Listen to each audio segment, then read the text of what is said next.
Hello friends, कैसे हो आप सब लोग। तो फ्रेंड्स, आज का सेशन जो है ईवीएस के लिए वेरी वेरी इम्पोर्टेंट है। यहाँ से क्वेश्चन ईवीएस में ज़रूर देखे जाते हैं और हर point NCERT base most important है। और ये जो पीडीएफ बनाया गया है सेलेक्टेड है और यहाँ से जो क्वेश्चन यानी सीटेट में ईवीएस में उठते हैं वही लाइन ही लिखी गई है। तो ये मोस्ट इम्पॉर्टेंट है। इसको बिना स्किप किए पूरा देख सकते हैं और इसे नोट्स भी बना सकते हैं। तो चलते हैं, स्टार्ट करते हैं। पहले हम लोग देखते हैं तरुण भारत संघ। क्या? तरुण भारत संघ।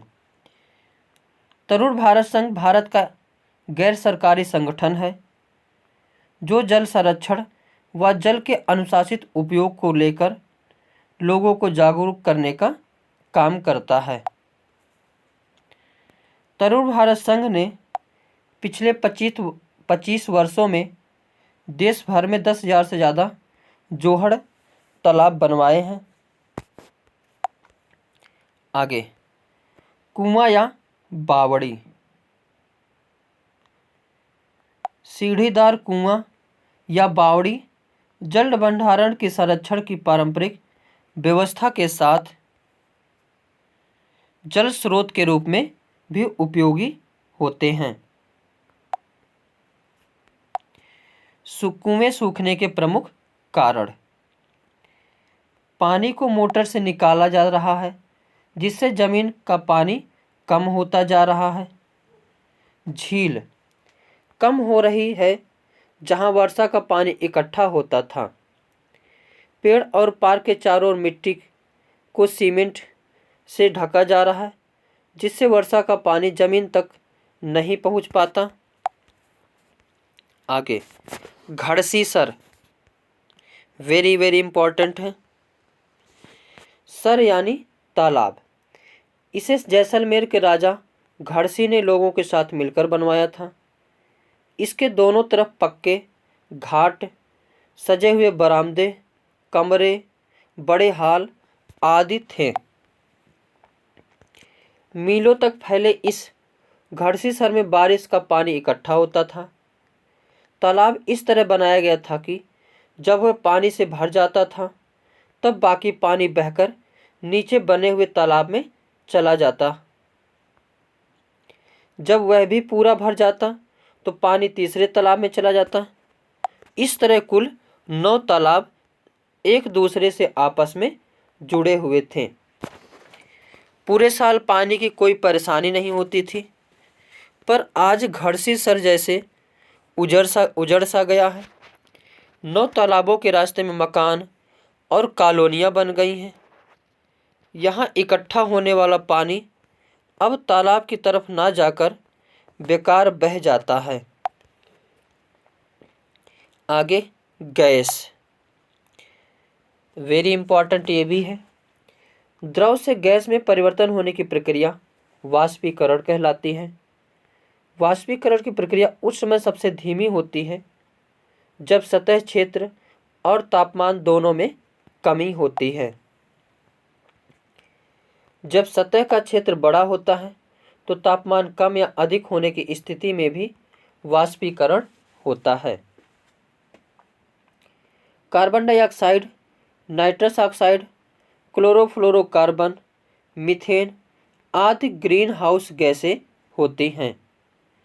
ये गैसें जलवायु परिवर्तन के लिए जिम्मेदार होती हैं और इनसे विश्व में गर्मी बढ़ रही है। भारत में क्लोरोफ्लोरोकार्बन पर रोक लगा दी गई है। CO गैस को दमघोंटू गैस कहते हैं। CFC गैस ओजोन क्षरण के लिए महत्वपूर्ण भूमिका निभाती है। CO2 गैस ग्लोबल वार्मिंग के लिए महत्वपूर्ण भूमिका निभाती है। आगे, पेट्रोलियम। पेट्रोलियम प्राकृतिक रूप से बनता है पर इसके बनने की गति बहुत धीमी होती है। इसके बनने में लाखों करोड़ों साल लग जाते हैं। जमीन से निकलने वाला कच्चा तेल गहरे रंग का गाढ़ा तरल पदार्थ होता है जिसमें गंध होती है। इसे रिफाइन किया जाता है। रिफाइन होने के बाद इससे मिट्टी का तेल, डीजल, पेट्रोल और वायुयान में प्रयोग होने वाला ऑयल, एलपीजी, मोम, कोलतार, ग्रीस बनाए जाते हैं। आगे वेरी इंपॉर्टेंट ये भी है, गोलकुंडा फोर्ट। गोलकुंडा फोर्ट हैदराबाद में है। दीवार का भाग एक गोलाकार शेप में है जिसे बेसन्स या बुर्ज कहते हैं। गोलकुंडा की बाहरी दीवारों पर ऐसे 87 बुर्ज हैं। कुतुबशाही सुल्तानों ने गोलकुंडा में 1518 से 1687 तक शासन किया। इससे पहले 1200 ईस्वी में गोलकुंडा किला मिट्टी का बना हुआ था। ऊंची और गोल दीवारें दूर तक देखने में मदद करती थी, जिससे आक्रमण का पता चला जाता था। औरंगजेब यहाँ आक्रमण करने आया था पर असफल रहा। लगभग 8 महीने तक किले के बाहर अपनी सेना के साथ रहा। किले के चारों तरफ खाई थी, जिस वजह से आक्रमण नहीं कर पाया था। उस समय कांस की बंदूकें बनती थी। हजारों सालों से घुमंतू वर्ग कांस से चीजें बनाते आ रहे हैं। कांस तांबे और टिन की मिश्र धातु है। सुल्तान अबुल हसन संगीत और कुचिपुड़ी डांस का शौकीन था।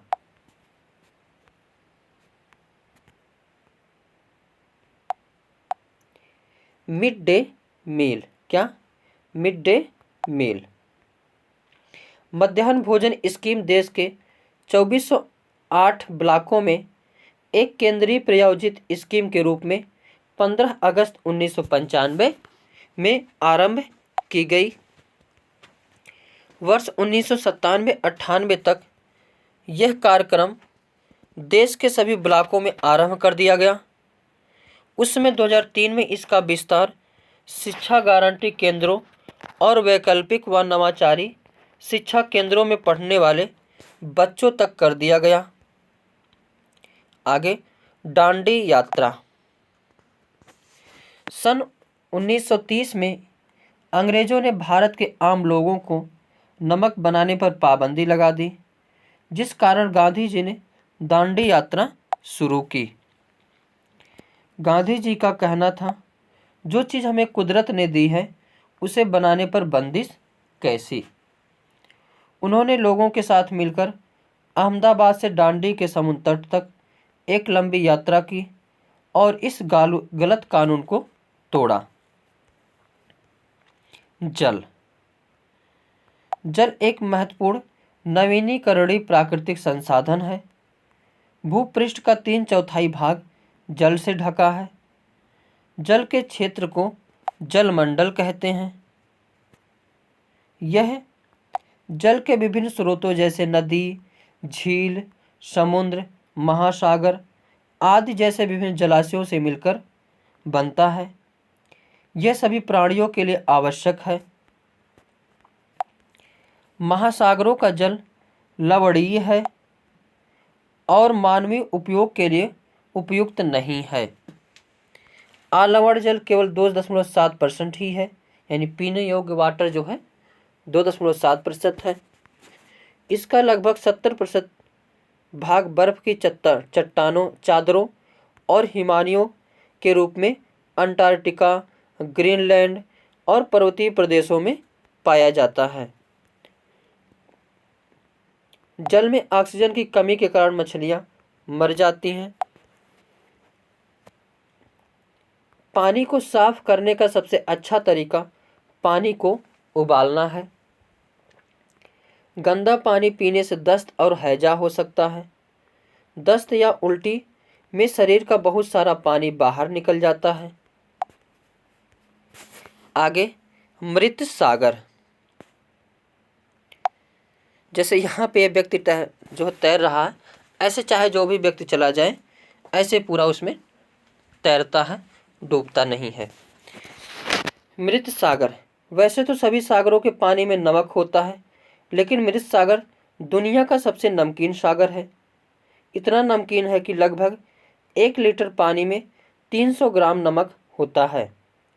मृत सागर में हम ऐसे तैर सकते हैं जैसे आराम से लेटे हों, जैसे यहाँ पे देख रहे हैं, लेट के जो है पढ़ रहा है।